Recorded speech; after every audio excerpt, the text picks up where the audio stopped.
ಕಾಫಿನೇ ಇಷ್ಟೊಂದು ರುಚಿಯಾಗಿ ಇರಬೇಕಾದರೆ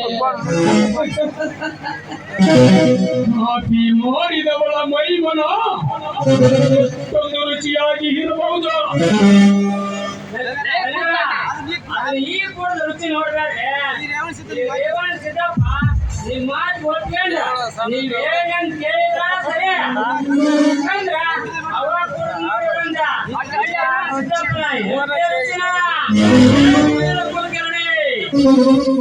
ಕಂಡವರ ಮನೆ ಏಂಜಲುತ್ತಿದ್ದು ಬದುಕುವ ನಿಡಿಗೆ ಇಷ್ಟೊಂದು ಪುಗರಿಬೇಕಾದ್ರ ತಾಯಿಗೆ ಬೆವರು ಸೃಷ್ಟಿ ಈ ನಾಡಿಗೆ ಅನ್ನ ಹಾಕುವ ರೈತ ಈ ರೈತ ರೇವಣಿಸಿದ್ದಕ್ಕೆ ಅಷ್ಟೊಂದು ಪಗರಬೇಕು ಮಗನ ರೇವಣಿಸಿದ್ದ ಇಳಿಸಿಕೊಂಡ ಮಗನೇ. ನಿನ್ನ ಹೆಂಡತಿಯು ನಿನ್ನ ಪಕ್ಕದಲ್ಲೇ ಇರಬೇಕು, ಸುಖದಿಂದ ಸಂಸಾರ ನಡೆಸಬೇಕು. ಅಂದರೆ ನಾನು ಹೇಳಿದಂತೆ ಕೇಳಿಕೊಂಡು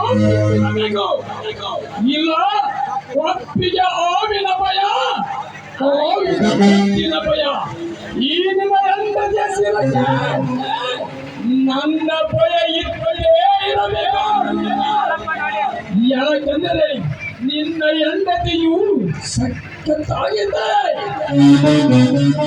ಒಂದು ಸಂಜೆ ಸವಿದು ಬಿಸೋಗಿ ಬಿಡುತ್ತೀನಿ ಈ ನಿನ್ನ ಹೆಂಡತಿಯ ಸೀರವನ್ನ ಬರುತ್ತೀನಿ ಬರುವ ಭಯ ಇಟ್ಟುಕೊಂಡು ಬದುಕು. ಈ ಗೌರವನ ಬಗ್ಗೆ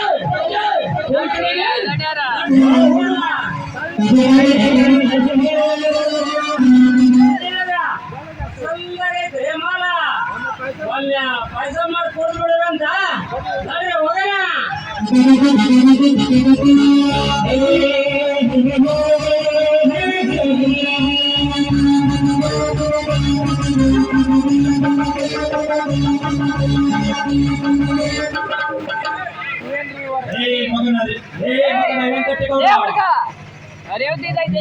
ತಮ್ಮ ಇಲ್ಲದ ಕಾರಣಕ್ಕಾಗಿ ಒಂದು ನಮ್ಮ ಮನೆಯ ಬಡತನದ ಹೆಣ್ಣು ಮಕ್ಕಳ ಮೇಲೆ ಏರಿಸಿ ಹೋಗುತ್ತೀವಿಯಲ್ಲ, ಇದರ ಪ್ರತಿ ಸೇಡಿಗಾಗಿ ಮುಂದೊಂದಿತು ನನ್ನ ತಮ್ಮ ರಾಯ ನಿನ್ನ ಮನೆಯಲ್ಲಿ ಯೌವನ ತುಂಬಿ ತೊಡಗುತ್ತಿರುವ ನಿನ್ನ ಸೊಸೆ ಕಲ್ಲಕ್ಕೆ ನಿನ್ನ ಕಣ್ಣೆದಿಗೆ ಮುತ್ತಿಟ್ಟು ಬರಲಿಲ್ಲ.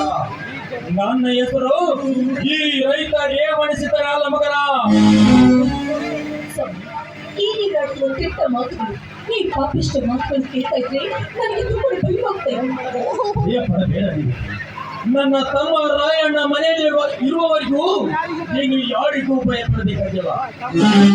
ತಮ್ಮ ಬರುವಂತಾಯಿತು, ಮೊದಲು ಹೊಲಕ್ಕೆ ಹೋಗಿ ಬರೋಣ.